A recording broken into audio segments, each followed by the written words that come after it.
Chainsaw Man, did it meet the hype? What up my boys and girls, I'm your humble neighborhood vampire Spike.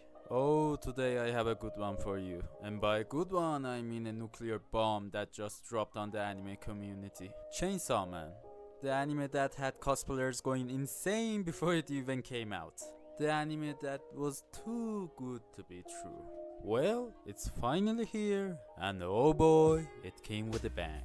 First of all, if you enjoyed the video, don't forget to smash the like button, and if you're new around here, consider subscribing and turning on the bell notification so that you'll know when I'll next upload. Now, you may have heard of Chainsaw Man in some way or another. You might have read the manga, or you're just anime only, or you might have seen all the cosplayers going cuckoo for the Chainsaw Man characters. Either way, I welcome you. Now, we need to acknowledge that Chainsaw Man had more hype than any other anime that has ever been released. And rightfully so, because if we look at either side of the fandom, each person was hyped for a different reason. The anime onlys were basically like, ooh, cool animation, ooh, cool characters. And the manga fans were like, oh my god, how is this possible? We thought that it was going to end up like Berserk. And the weebs just went, all hail woof! All hail woof! All hail woof! Boo, man, screw you, get it out of here. All hail No. Comrades, we're getting into spoiler territory. We wait until the second half, and then we go. The author, Tatsuki Fujimoto, a man that is probably going to go down as one of the greatest mangaka that has ever set foot on this earth. And rightfully so. If you have read any of his work, you'll most likely would agree with me. Tatsuki Fujimoto set the groundwork with his previous series such as Fire Punch, which is a seinen, and after that basically revolutionized the shonen genre with the Chainsaw Man manga. You might ask yourself, seinen, shonen, what the hell are those? Well, seinen is basically a show that its characters are mostly adults, and the show itself is targeted towards more mature audience. And shonen is basically a show that the characters are mostly under 18. FBI, open up!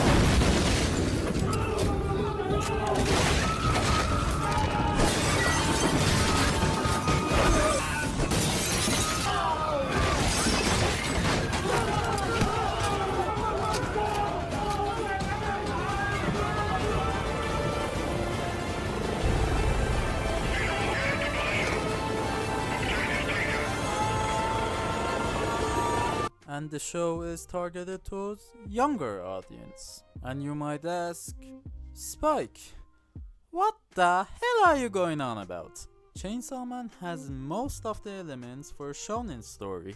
And you're right, to a certain extent. I mean, yeah, Denji is the orange hair main character, Aki is the black hair I want revenge character, and Power is just power. Most people forget that Chainsaw Man is a shonen and it needs the usual shonen tropes. But here's the catch.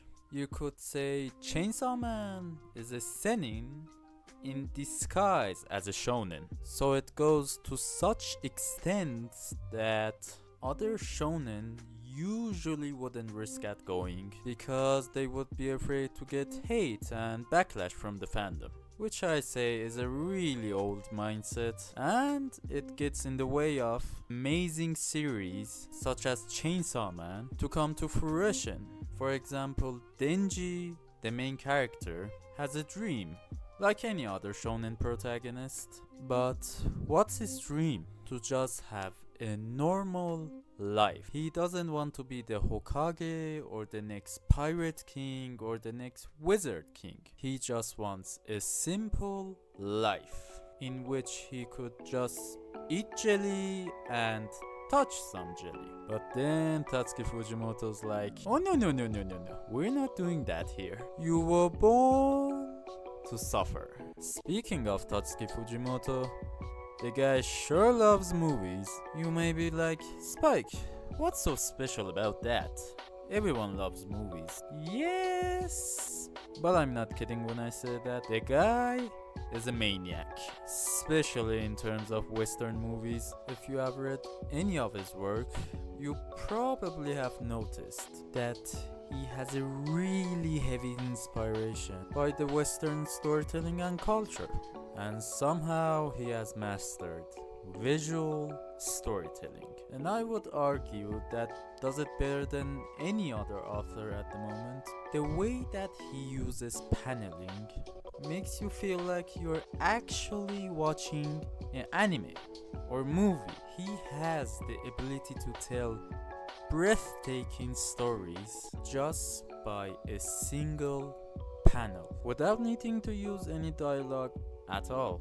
That's one of the other reasons that he somehow implements elements that you would hardly find in any other mangaka. Like the fact that all of the characters in all of his works are just really awful and bad people. But it doesn't make you dislike them, because you understand that, yeah, in a messed up world like that, anyone will turn out like that. Because of the nature of the Chainsaw Man manga, no one thought that it was ever going to get an adaptation that it deserves. That was until MAPPA Studio came in like, ほう、向かってくるのか。逃げずにこのディオに近づいてくるのか。ロードローラーだ。 MAPPA Studio, the studio behind Jujutsu Kaisen, God of High School, Attack on Titan Season 4 Part 1 to Infinity, and many other big titles, they understood the message that Tatsuki Fujimoto was trying to convey to the audience. So they just took the masterpiece that is Chainsaw Man and just gave it the best love and adaptation that any anime has ever received. I mean, the anime had it all. Great visuals, great fights, great voice acting, and amazing soundtracks. So to answer our question that did the Chainsaw Man anime meet the hype, I would say yeah. But it's not going to stop there, because you have to take all of the craziness of the first 12 episodes of the anime and multiply it by 100 to reach the insanity that is going to come in the second half of the anime. So if you haven't watched Chainsaw Man, then what the heck are you doing here? Go, enjoy, and don't forget to leave a comment about your experience with the works of Tatsuki Fujimoto. Don't forget to check out my other video, which I talk about the fact that should you start watching One Piece in 2023? As always, I'm Spike. That's all I have for this one. See you in the next one. Bye!